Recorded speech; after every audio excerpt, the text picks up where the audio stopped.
C'est le chaos, ici à River City. Mathis, c'est toi? Tu m'entends, t'es où? Mathis, si c'est toi, il faut que tu m'écoutes.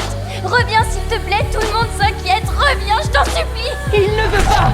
Je n'arrive toujours pas à comprendre. Pourquoi Maddie, déjà décédée, serait-elle apparue dans les égouts froids et sombres? Le lendemain, j'ai raconté cet événement terrifiant à ma meilleure amie, espérant au moins recevoir un peu de réconfort. Mais non seulement elle ne m'a pas cru, elle m'a même mise en garde. Il ne nous reste que 2 mois jusqu'aux grandes vacances. Essayons d'y arriver sans que les autres lancent de nouvelles rumeurs à propos de toi. Cette attitude m'a profondément blessée. Un frisson glacé parcourant mon cœur. Complètement désemparée, je n'ai eu d'autre choix que de chercher l'aide des frères de Maddie. Debout au sommet du clocher, je leur ai raconté mon étrange expérience. Mais Annie, à l'écoute, n'a pu que trouver cela ridicule. Pour que ce soit vrai, Mathis devrait être encore en vie. Et il devrait connaître dans le détail le schéma de tous les tuyaux, de toute la plomberie de Berry. Puis, il devrait savoir dans quel tuyau parler et jusqu'où glisser ses petites doigts pour lui dire coucou. Chaque phrase de sa part était une moquerie structurée. Chaque mot me laissant sans voix. La dernière lueur d'espoir en moi s'est effondrée. Je pensais que tout était perdu. Mais à ma grande surprise, la situation a rapidement pris une tournure inattendue. Le lendemain,